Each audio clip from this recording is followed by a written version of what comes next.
Main lecture today, of course, I'll get to 2 things we'll talk about today.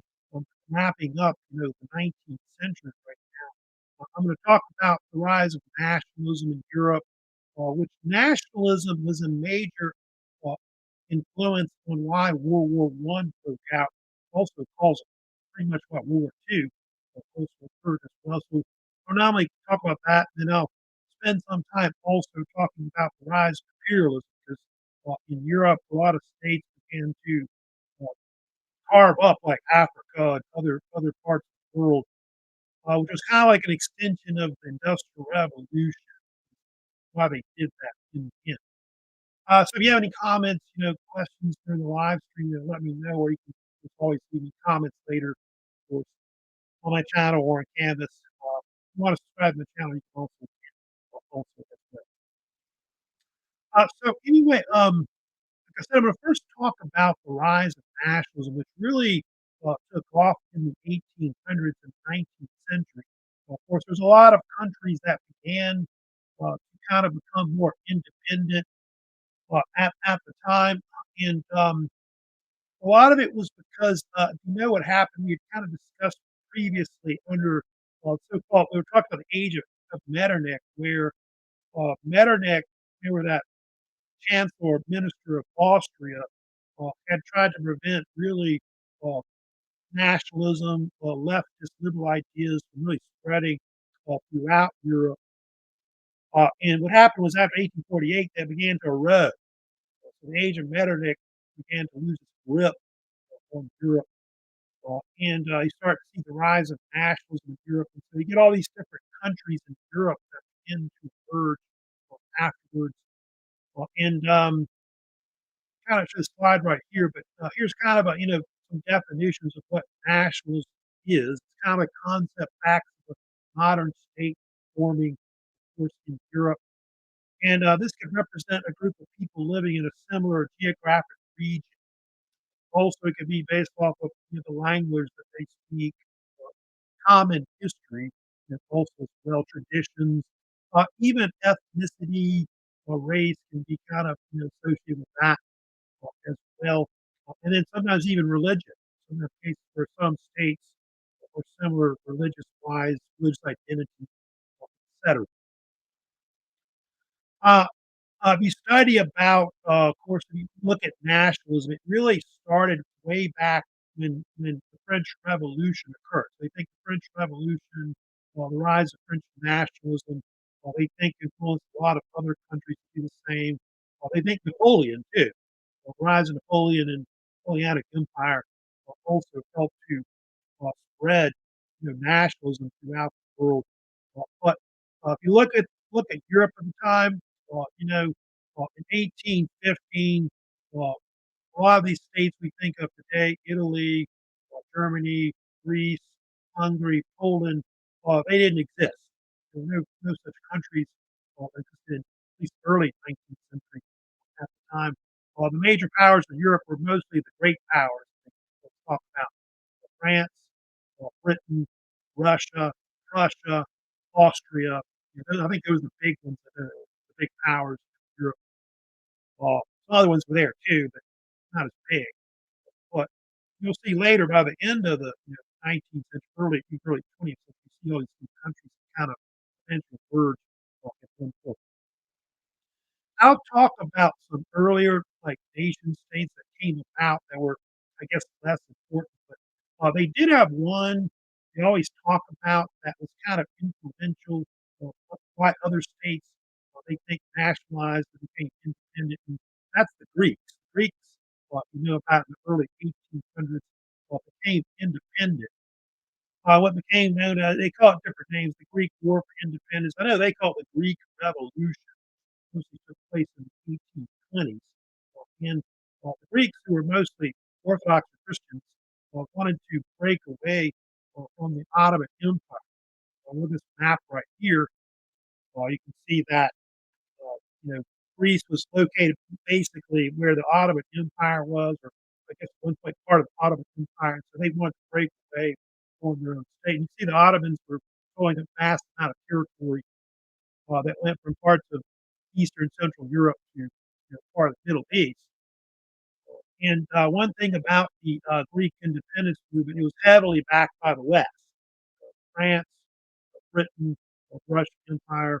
And that was all because of the fact that the West, I guess Russia and other countries, saw Greece as the birthplace of things like democracy and other things, other kinds of things that the Greeks kind of felt with the West, Western culture, et cetera. And so, yeah, a lot of volunteers that even went over there, fought in the war.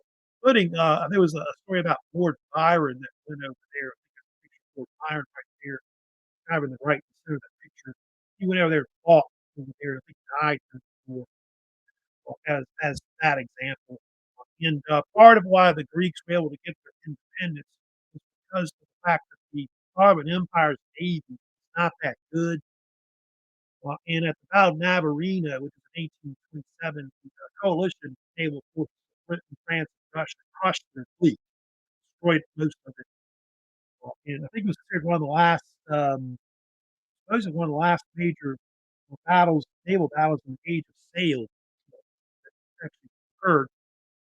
And so after that, Greece became, more independent following that whole thing. And I think if you know about Greece, they kind of wavered between the monarchy and the republic. Now, of course, the republic today, Republic of Hellas, or Hellenic Republic. Of course, they had other. There, of course, there's by the way, Greek Independence Day. I think it's March 25th is the date we celebrate probably. But yeah, they had other countries that became independent. I'll mention besides Greece. Yeah, and I guess in the 19th century, you have like minor ones. You may have heard of like Belgium became independent in 1830, Romania 1877, Serbia on the bottom 1882. Yeah, Luxembourg kind of threw that one in there, 1890. That kind of a little later, I know in the early, yeah, Bulgaria as examples, and other countries that eventually become independent as well. So all these different countries start kind of emerging throughout Europe, and there'll be more that'll even come about, especially after World War One. World War One, pretty much. Now, I did want to get to some of the main things that really are more important with nationalism that were big. The two big things that really happened on nationalism in Europe was the unification of Italy and the unification of Germany. Those two things really changed, I guess, the balance of power in Europe. I'll first talk about Italian unification, which um, that began, they think, sometime they think after Napoleon's empire collapsed, and they think that I kind of show the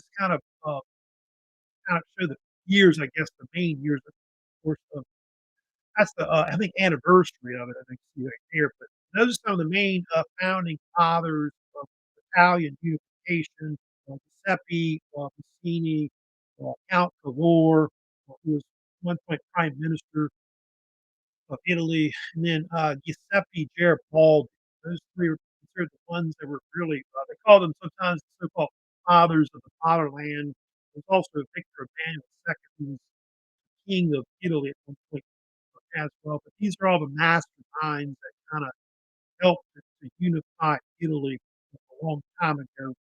But the one they talk about the most uh, early on, I'll get to, is Giuseppe Mazzini. But Italian nationalism was often nicknamed Risorgimento, which they think that Giuseppe Mazzini was the one that really started it in Italy. The term Risorgimento means in Italian either revival or resurgence, and it was like this resurgence in Italian national pride, being Italian, and so there was this push in the 1800s to unify all of Italy into one state. And so you can see that whole area of the peninsula of Italy will be unified with Sicily and also later Sardinia as well, which I'll get to later. Kingdom of Sardinia was one of the main states that really did this. There was an old saying too, by the way, about Mazzini, Cavour, and Garibaldi. Mazzini was the kind of like the soul behind the whole unification. Cavour was the brains, and then Garibaldi was the sword, helped to unify Italy. I'll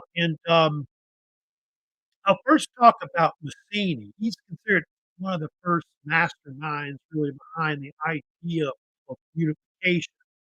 He was really one of the first to advocate this idea of Italian unification after Napoleon had tried to do that.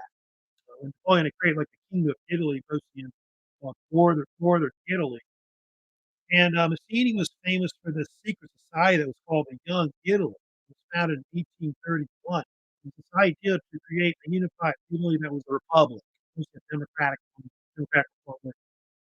And most powers in Europe, like Austria and others, like Metternich, et cetera, and other countries, didn't really want to do that. They really wanted to have like monarchies. Uh, they didn't want Italy to be unified. In many cases, Mazzini, if you know about it, even though he inspired a lot of these ideas, he was actually exiled from Italy a lot. He came back later when they unified it, but I know for a bunch of years he was kicked out of the country for a lot of his, uh, you know, radical ideas at the time. I think it was even a case where they had other movements that were similar to it called Young Europe that came out too, where they wanted to unify Germany, unify Poland. And so, yeah, the Italian unification movement did influence a lot of nationalism throughout Europe as well. The only thing about Italy was that majority of Italy was controlled by either Austria. Austria controlled a lot of the areas in the north, and then the southern part was kind of controlled by the Spanish, who had a state down there called the Kingdom of the Two Sicilies, which controlled like Naples and also Sicily on the bottom. There was only really one state that had any real big power in Italy at the time. It was called the Kingdom of Sardinia, or sometimes called Piedmont Sardinia, and it was this independent state that had been around since the Middle Ages. It was ruled by this dynasty called the House of Savoy, back in the 14th century, and they're based like in Piedmont, up around where the city of Turin is, or Torino, and then they control the island of Sardinia or Corsica. And what happened was under this king named Victor Emmanuel II, he became a constitutional monarchy in 1852. And from there, there was a politician under them who was one of their first prime ministers you're looking at, which is the Count of Cavour. His full name was Camillo Benso, but people in Italy know today call him Cavour. And he was the brains behind the whole unification of Italy. I think he didn't really want to, I think, unify it first. He realized that was the best thing to do in Italy. He later would become, at first, he was the first prime minister, I think they say, of Piedmont, Sardinia. And then when Italy unified as a kingdom, he became its first prime minister also as well.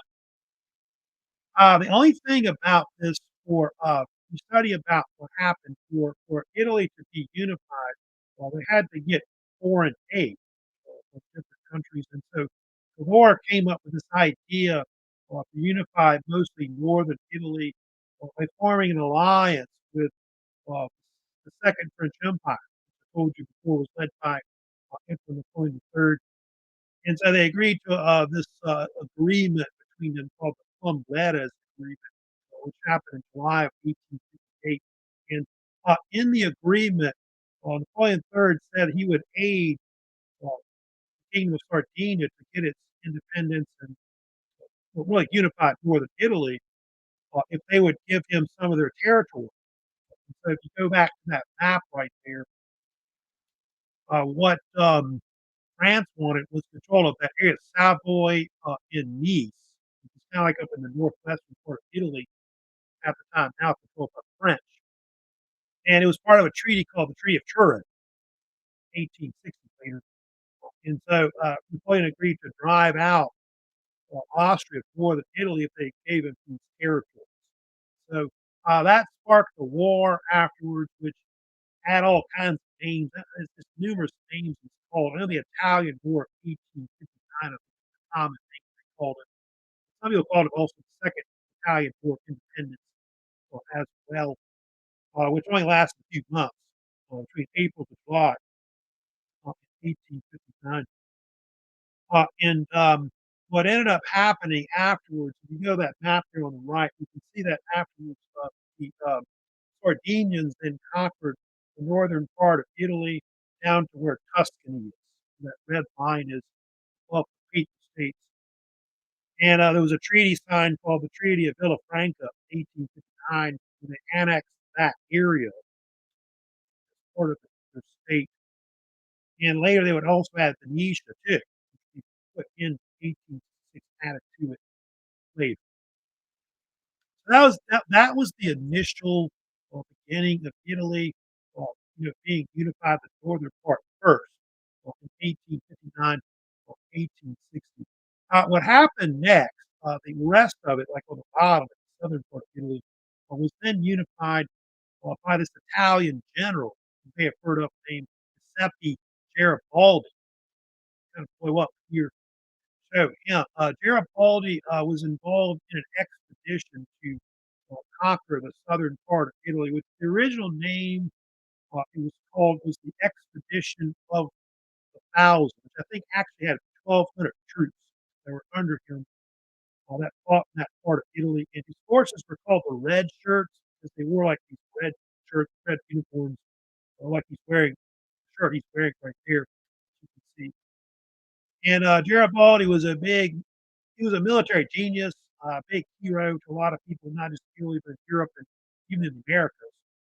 And he had different nicknames. He was called sometimes the father of the fatherland, and then he was also called the hero of the two worlds, because of the fact that he was often fought as a mercenary, as a general. He fought later in South America as well.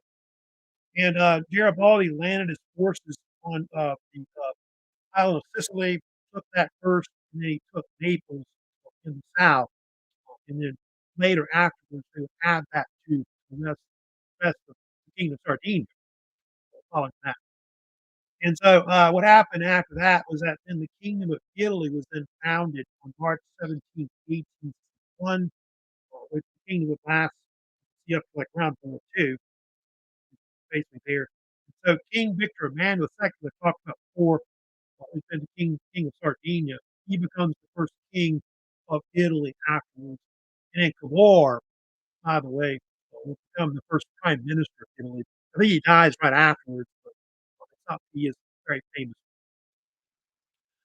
By the way, um, what happened? The kingdom then moved the capital from Turin to Florence.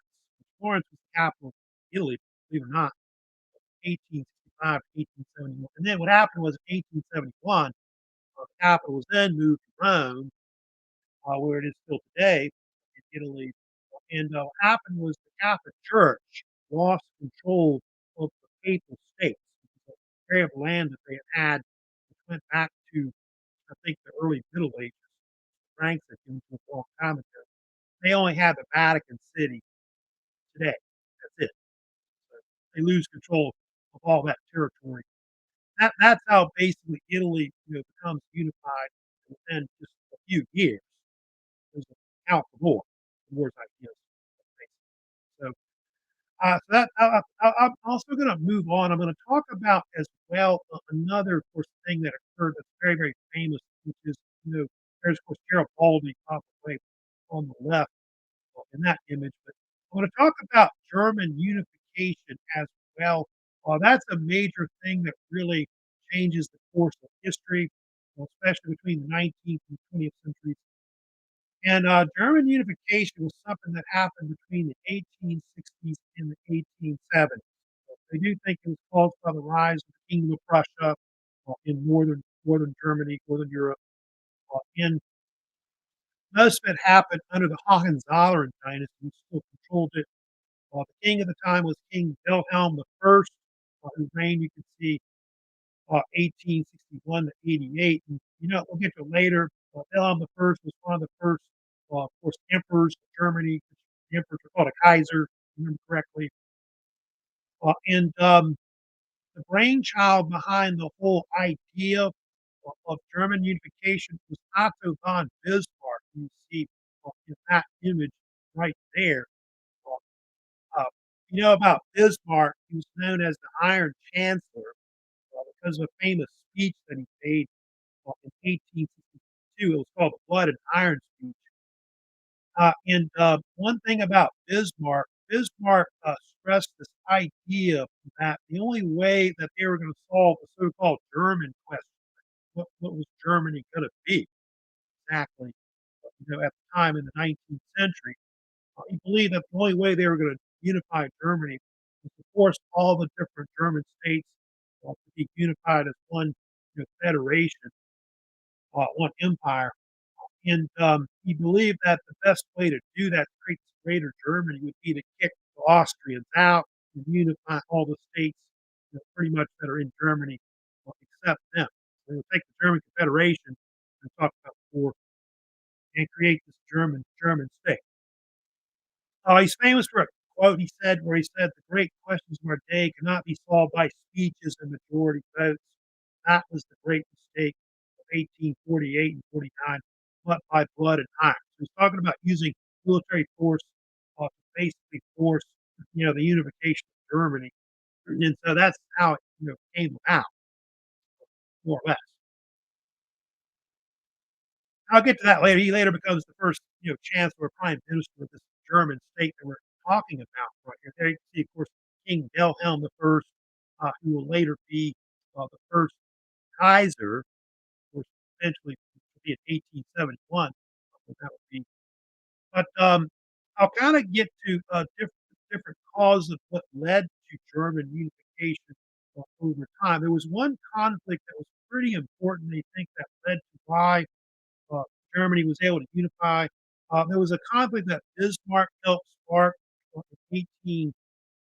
1866, I think is the year. Yeah, 1866 is the year what it should be when that occurred. 1866, they had the Austro-Prussian War that broke out. And this war had all kinds of names. They dubbed it the 7 Weeks War, which is a common name, the German War. I think the Brothers' War, or Brotherhood War, 'cause you had the Prussians fighting the Austrians, which, for a long time, there was a lot of animosity between those 2 states that went back to the time of, Frederick the Great, Fritz Rest, etcetera. And they say part of why that war broke out in the 19th century was because of the, so-called, Schleswig-Holstein question, they sometimes call it, which, there was a territory that was, kind of, below Denmark that Germany, like the Prussians, wanted to control, and so that caused conflict between Austria and Prussia to break out, and so 1866, the 2 states, went to war over this. And Italy, who was starting to unify south of Austria, they actually supported Prussia in the war, and they got help from them. I think Garibaldi, fought in that war. He fought in numerous wars, Garibaldi the Red One. And Prussia severely defeated Austria in like a matter of like less than 2 months, from June to July of 1860. Most of, I think, fighting that the most important fighting I think was fought, I think, in Bohemia, where the Czech Republic is now today. And part of why Prussia was just better was they had just better weapons. They had also better generals. Like the Prussian side was led by this famous German general named Helmut von Moltke the Elder. And he one thing about Prussia, I think they seem to think that they were kind of industrializing a little bit more faster than Austria was, and their military tactics were also better. But not just that, the Germans had better weaponry. Like, one thing that's very famous about, that Austro-Prussian War that happened in the 19th century was that it was one of the first wars where, bolt-action rifle came out, so-called Dreyse, needle gun, sometimes called it, was considered, I think, the first bolt-action rifle ever used. And in warfare instead of breech loading. So, yeah, it's a type of, breech loading type rifle instead of, having to, I guess, load it from the from the barrel. And so that enabled them, their forces, even though they were smaller, to defeat them in battle. So, yeah, I think you study about that particular battle. There was a battle I think I've got an image of right here. That's the Battle of Königsgrätz, which happened in July of 1866. That was considered probably the most, I guess, pivotal battle of the whole war. The Prussian forces, even though outnumbered, Russia had about 250,000 troops, and I think Prussia had about 220,000. The casualties were just totally different because of the use of the weaponry on the battlefield. Austria had 44,000 casualties. The Prussians only had 9. It's like only like one-fifth of that they had. So they're able to reload those rifles like real fast and kill more men. That's that whole issue. One of the things that results, of course, from that conflict right there between Austria and Prussia leads to the formation of the North German Confederation, which that state, which only existed for about 5 years, 1866 to 1871, is the prototype German state that'll later lead to what we call Germany today, the Republic of Germany now. Later, what's Nazi Germany and the Weimar Republic in the early 20th century. And they do think that this state really helps to alter the whole balance of power in Europe, especially with France. That's going to be kind of a thing that's really going to cause a lot of issues later. It'll lead to the Franco-Prussian War. Austria is kicked out of the German Confederation. They're not in it. And Germany's starting to unify all these states that are pretty much in northern, central, and parts of now central Germany today. It was a constitutional monarchy, which, by the way, it's something that they do start establishing in Germany, adopts like the Constitution, where the people have rights, like the right to vote and hold office. King Wilhelm, will become the monarch of it, and Bismarck is actually the chancellor, prime minister of it, later be the chancellor of Germany also as well. They also have an elected parliament, which the main chamber, main house is the Reichstag. It's kind of around up to the 20th century late. But the Confederation, it had about 30 million people that were in it. That was probably about 80% of the people that were mostly living in Prussia at the time. It's about three-fourths of the area that will later become the so-called German Empire that formed in 1874. So they had relatives that were kind of in that area, kind of in the western part of the Rhineland. That's about where they were, which would be more closer to like where I guess France is. Now, the other thing that happened too, because Austria lost that war, Prussia in that you alliance of German states that are forming, they get a lot of discontent in Hungary. Hungary had rebelled, and you study about the so-called Hungarian Revolution that started, I think, way back in 1848. Hungary wanted to have their own, rights, political rights, and things like that. So Austria was forced to create this full monarchy, and what became known as the Austro-Hungarian Compromise. The Hungarians had been wanting like their own civil rights, political rights. They wanted to be able to use their own language, Hungarian language.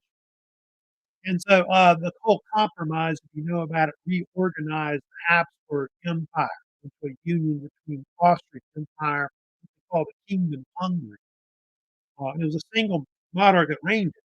The Habsburgs were reigned, as it's sometimes called. And the ruler was, the Emperor of Austria and the King of Hungary, which we talked about before who that was later, which was Emperor Franz Joseph. He was the ruler from like 1867 to 1916.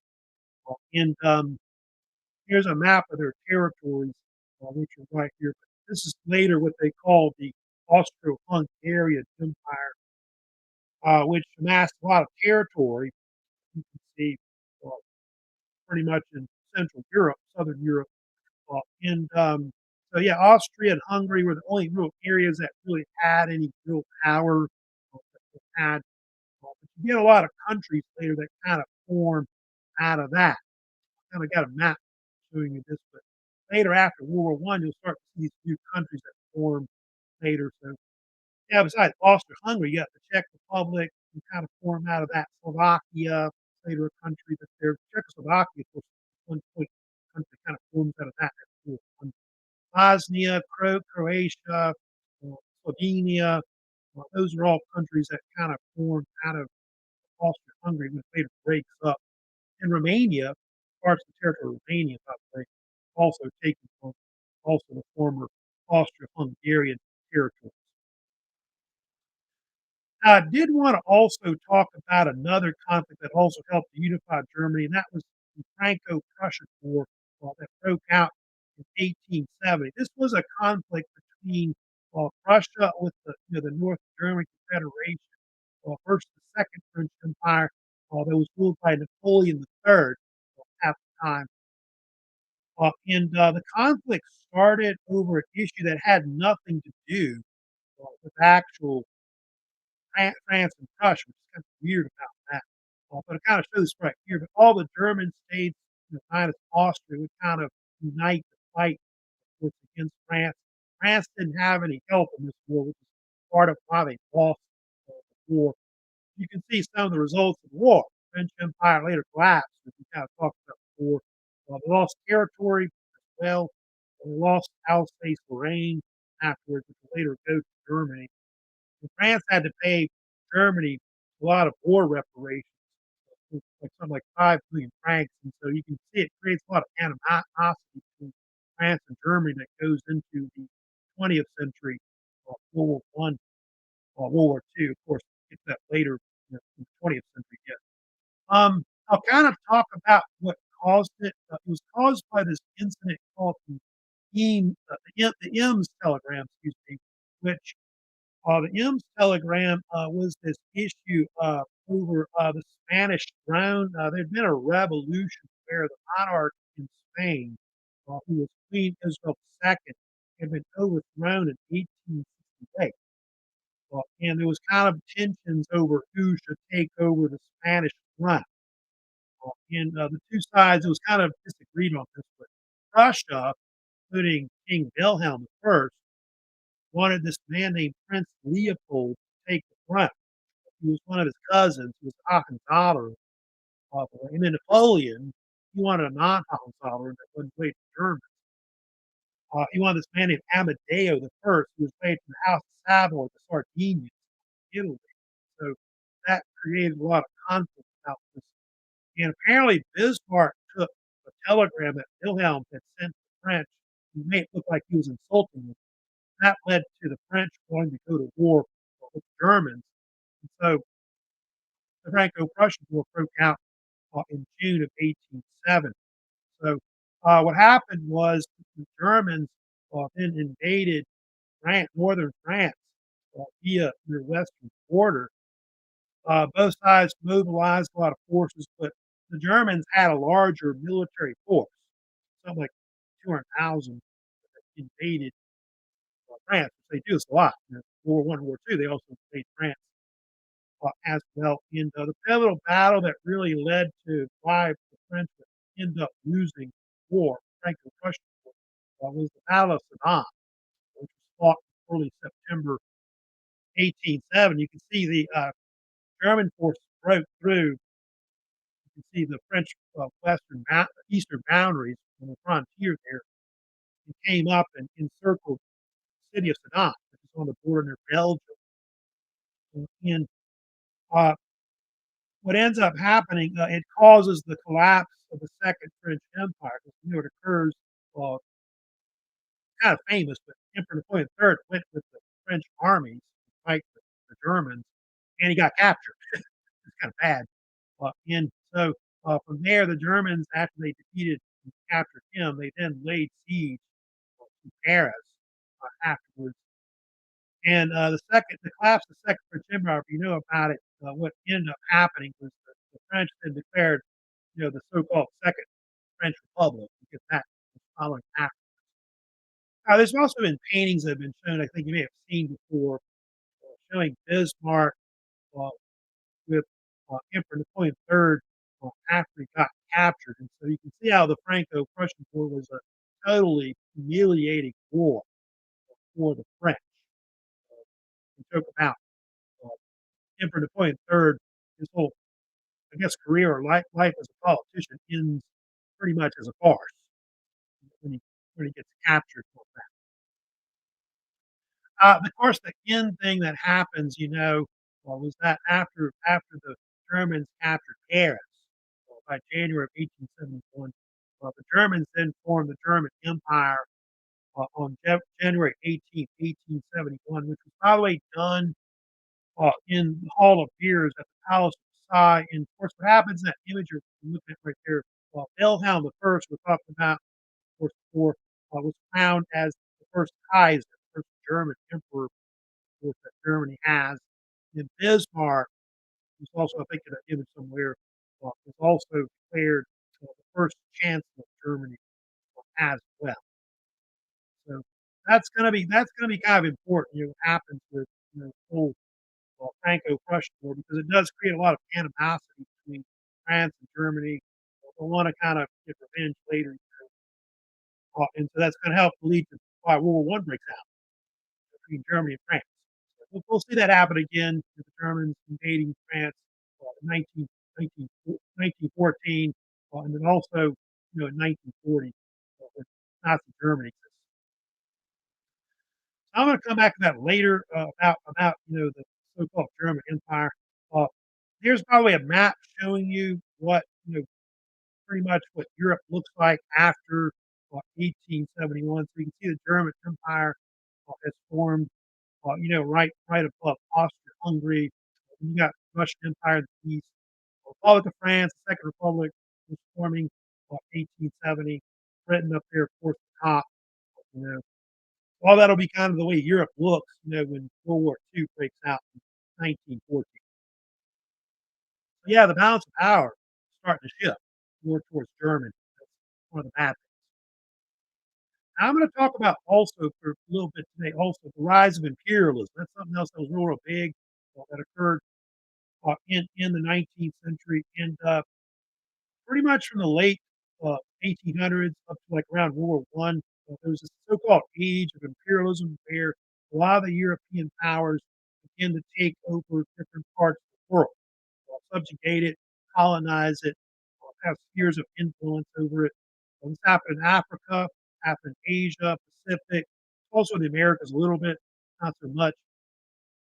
Things are shifting more towards the east, and they do think that this so-called new imperialism, as they call it usually, was something they think that was an extension of the industrial revolution, early capitalism, because a lot of the Europeans were trying to exploit these areas for cheap natural resources, cheap also labor, new markets to sell their goods, also areas where they can colonize and people could live. So those are all things that were kind of influential, of course, doing this. They do think that the so-called empire building that a lot of Europeans were doing in the 1800s was heavily influenced by the British. The British Empire had a lot to do with it. Other countries wanted to emulate what they were doing because the 19th century by that time the British controlled close to one fourth of the world's landmass, like something like 13 something billion square miles. So all these other countries wanted to do basically the same. I've got some images showing here, but yeah, there's the difference between what they call old imperialism versus new imperialism. Old imperialism is more like conquest, like in the Americas and other areas, and establishing trade throughout the world. And then new imperialism was more like something that went back. It does kind of go back to the 18th century, but it's more dominant between the 19th and 20th century, especially in Africa and Asia. So all these countries in Europe, Germany, Italy, Belgium got involved, etc. United States, Japan even began to do the same thing as well. You can see other countries were also involved, like Spain and Portugal as well. Even the United States, believe it or not, was involved, in also trying to do the same thing. In America, you probably know this, we basically took over the whole continent from east to west, to the Pacific Ocean. So eventually, we take over all those areas which were taken from other countries, France, Mexico, Britain, etc. And from there, we even went further. We got Alaska from Russia. They sold that to us in 1867. We later take Hawaii, 1898. We even started taking over islands in the Pacific also as well. So that was something that we were known for, and a lot of that was influenced by the British. Of course, the most famous thing that happened, that was part of the whole, you know, new imperialism we're talking about is the scramble for Africa, where a lot of the European powers began to go into Africa and take control of those different areas, which they do think this was kind of important later in causing World War One. Why it was a world war. You had all these different European powers that were in Africa, and when the war broke out, they began to fight each other. Something that was happened that's very famous. And here's kind of a map of the way the scramble for Africa. You can see the difference between 1880 up to the eve before World War One. You can see it first. You can see it starting to get into Africa in 1880, which Africa still was kind of mysterious at the time. It was still called sometimes the Dark Continent. But you can see by up to World War One, most of Africa looks like the Europeans are starting to take over a lot of areas. You can see, like the British were in pretty much Egypt, Sudan, Kenya, uh, down all the way into South Africa. We see all those in that area. France was more into like the west part of Africa, that blue area is Italy down into like mostly the southern part of Africa, Ethiopia. French are also Madagascar as well. Belgium in the Congo, which we'll talk about later as well. So even Germany was starting to have the colonies in East West Africa on the bottom also. So those are all different areas that they're starting to carve up. One thing they talk about that's famous, about imperialism is this idea of it being a part of national pride. So this idea that I know it seems racist, but back then they felt like they were trying to civilize people that were uncivilized, and so they were trying to spread European civilization to other countries in the world, Africa, Asia, and Pacific. And Rudyard Kipling, you may have heard of this, had a poem that was famous called "White Man's Burden," which kind of summed up that idea of them trying to spread civilization to people. And Kipling was more famous for his uh, book of stories called The Jungle Book. You've heard about, and they made movies out of it, etc. But that old saying, "White man's burden," is often a term that summed up imperialism, especially in Africa. All that. Also, another story which you saw in that little short video at the beginning of this lecture. One thing that helped to sensationalize, uh, going into Africa was the story of Dr. Livingstone, Dr. David Livingstone. Livingstone was the Scottish missionary that wanted to go into Africa. He wanted to try and convert all the natives to Christianity, the people that were there. So I thought that was the noble thing to do. But he was also an explorer. About Livingstone, he was trying to search for the source of the Nile River, which he thought was Lake Victoria. So that's part of why he went down into Africa. And apparently, if in the 1870s, he got lost.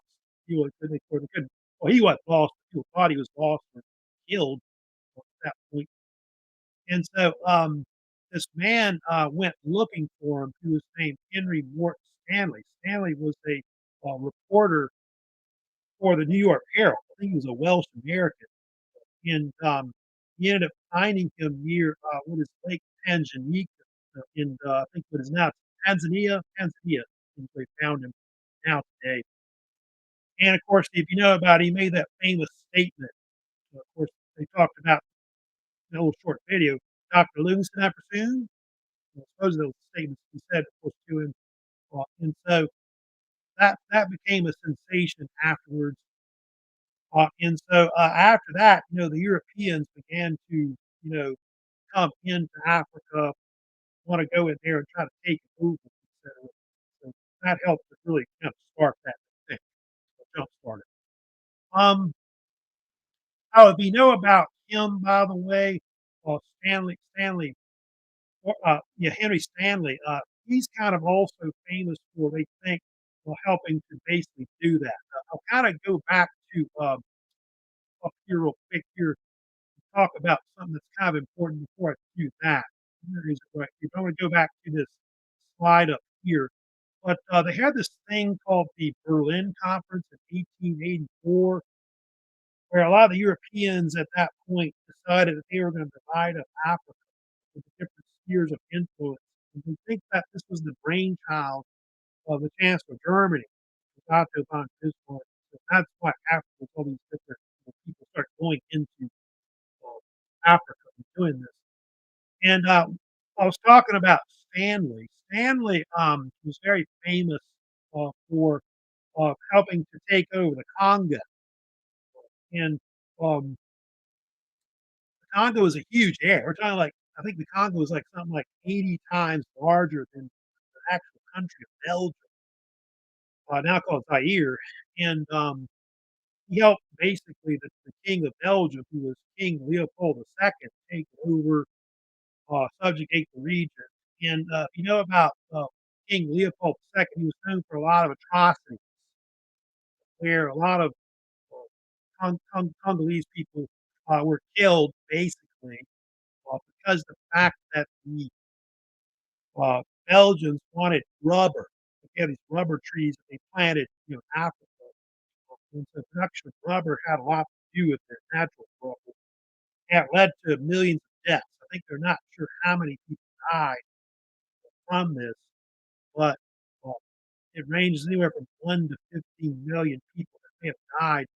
And apparently, if they didn't work with the rubber, they would basically, I think they cut their hands off.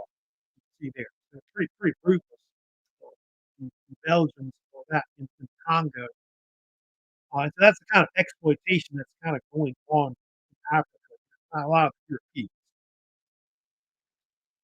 Then, yeah, there's the Berlin Conference. Here's kind of a better view, of course, of how, they divided up everything. You can see Britain, France, Spain, Portugal, Belgium, Germans, Italy. Those are all areas that are pretty much being carved up by all the different European powers in the 19th century. And after that, there's not too many countries that have actually independent. I think Ethiopia, I think, was one of the very few countries that actually were independent after Europeans came in and scrambled for Africa. They were called Abyssinia, which I think was a country that went back to medieval times around, which, you know about it, the Italians later under Mussolini came in and took it over, kind of conquered it. I think Liberia, I think they say is sometimes another state that was kind of independent, but it was more of a state that the United States founded because some African Americans in the United States wanted to go back to Africa. I think Marcus Garvey, I think his name was, and he's one of the guys that kind of started that movement. That was back in the 19th century. That led to the state of Liberia, is still there today. But yeah, but you can see like the extent of the British Empire. They basically were the catalyst that really, spawned all this new imperialism throughout the world. And that's one thing about the British. The British kept extending their empire, especially in parts of Africa, in India, which became like the crown jewel of the British Empire overall. And one big conflict that was big that broke out at the end of the 19th century was the so-called Boer War, or really two wars, the Boer Wars, were fought, First and Second Boer Wars. And the Boer War was a war that broke out because of the fact that the British wanted to take over South Africa, which had been, by the way, colonized originally by the Portuguese.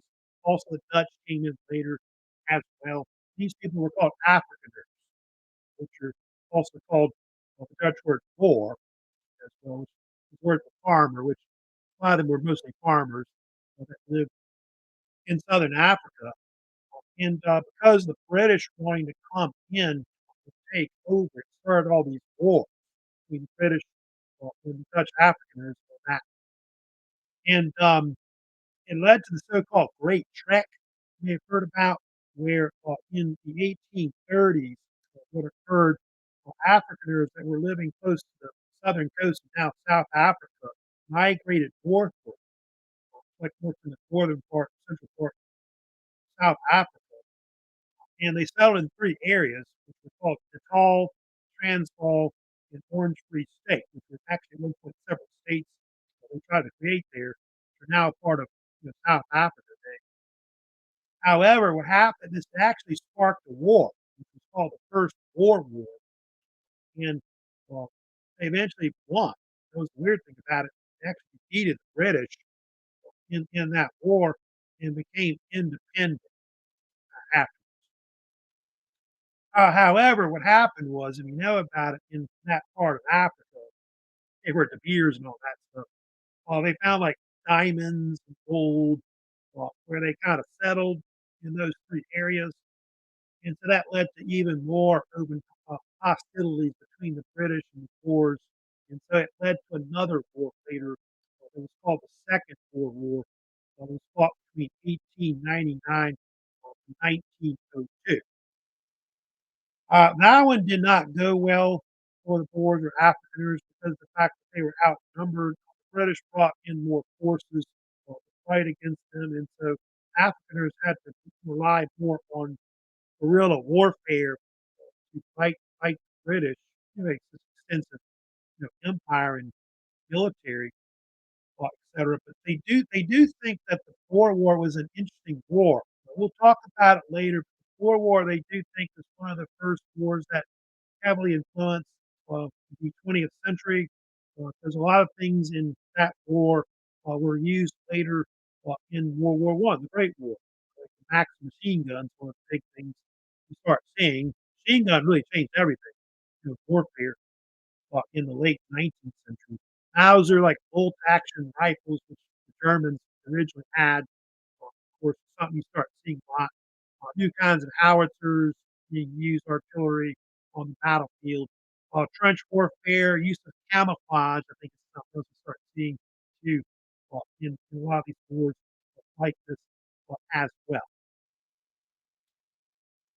Also, I'm going to talk about for a few minutes. I'll get into and discuss the British in India because Britain will also kind of expand their empire to control like where India and Pakistan is today. They also control like where Burma is. It says Myanmar, I think it's called now today. And India was the cornerstone of the British Empire. In fact, it's really one why part of why the Victorian era or age was the peak of the British Empire because India was important. It was basically Britain's main use of sources, like raw materials for their industries, their empire, especially during the Industrial Revolution. And you can see all the areas that they controlled at one point in India. See New Delhi up there at the top. But you can see they controlled land from Pakistan all the way up into Kashmir and then all the way into like around Burma as well. And for a long time, India, going back to the time of Queen Elizabeth, had been controlled by the British East India Company. They had been regulating it, and they even had their own military that they had that controlled the state. Believe it or not, with Britain kind of regulating from afar. But what's interesting about it, they had their own military, which used a lot of Indian soldiers, which were called sepoys. So majority forces were Indian, etc. Apparently, a rumor went out in 1857 that the cartridges that were being used in the rifles had either pork fat in it or beef fat. But India, like like your Hindus and your Muslims don't like to eat either meat or, you know, pork, basically. And so they revolted in a huge rebellion that took place, which has got different names. They often call it the Great Revolt of 1857, I think is one name, and some people call it the Great Rebellion or Sepoy Rebellion is what they also called it as well, which was pretty bloody. About 800,000 Indians were killed in this rebellion that lasted something like a year and a half. It took them a long time for the British to actually suppress the mutiny. And so, because of that, I think something like 6,000 British were killed in it. And so, what occurred was the British then took direct control of India afterwards, which they'll control it up to like around World War II. That'll be called the so-called Raj, as they dub it. And so the ruler of Britain, like Queen Victoria, becomes like empress, or I think the king of Britain becomes emperor of India, also as a title. India will later eventually break up. You'll see later India will get its independence in 1947, especially because of Mahatma Gandhi and all that, his push for nationalism in India. You have the partition of India, which breaks up India, and that's why you have Pakistan and all these other countries that formed later in the 20th century. Also, there, of course, there's a picture of the sepoy, by the way, the actual Indian officers that rebelled. They're the ones that kind of tried to fight the British, but the British were just too powerful. So they stopped. Let me talk about also China real quick, because you also got the British taking over China along with other powers in Europe as well, and also Japan. Japan tried to take over China as well. In China, they had the Qing dynasty or Great Qing dynasty, which was one of the last imperial dynasties that they had in China, but it was a weak state. If you know about it, European powers who were more advanced, also Japan, starting to come into China, has spheres of control over it in the country. And one of the things that happened, if you know about, was the British, because of their naval power, so were able to come into China and take over. And easily they were able to take control of a lot of the Chinese ports, like on the east coast and southern coast of China. They fought a series of wars. They were called the Opium Wars, where um, Britain wanted to control opium, which uh, they were selling to people, and of course, a lot of people were addicted to it. If you know about that, and the Chinese wanted to stop selling them in the country, but they didn't want to.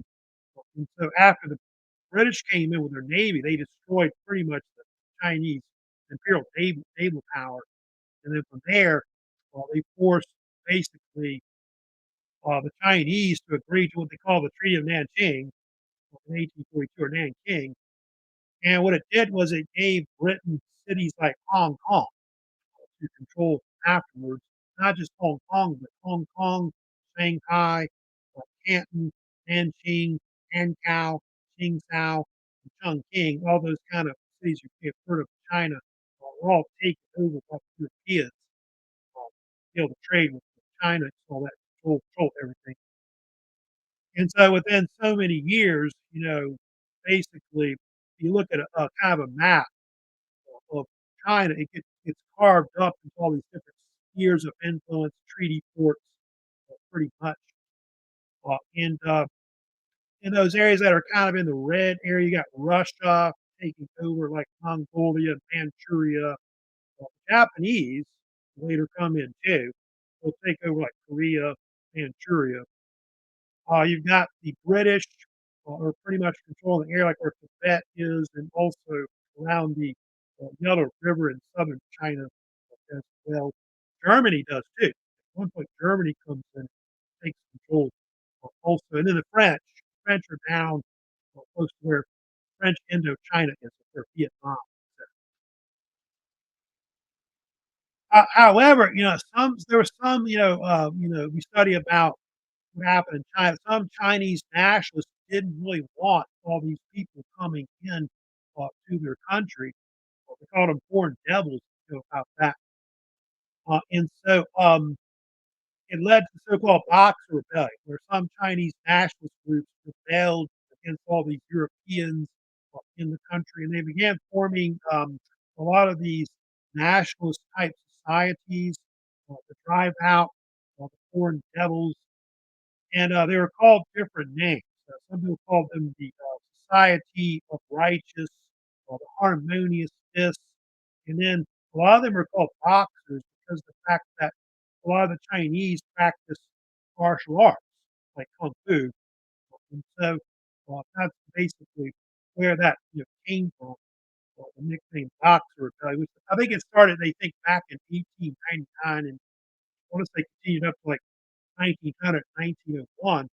But you can see all the countries that were there.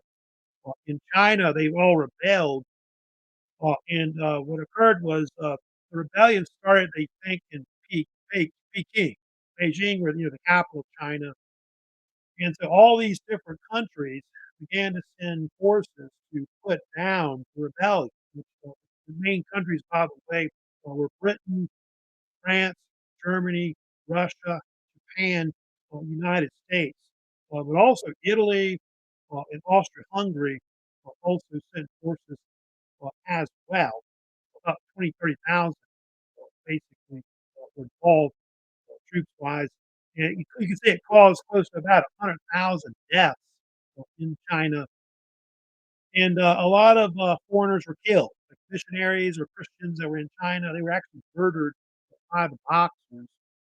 And think here's kind of an image showing the different troops that were kind of involved in the Boxer Rebellion. They do think that this particular uh, movement helps to really cause the collapse of the Qing dynasty. It'll later collapse in 1912, and that'll later lead to the Republic of China forming in that year due to a lot of the policies of Sun Yat-sen, who was a famous Chinese politician.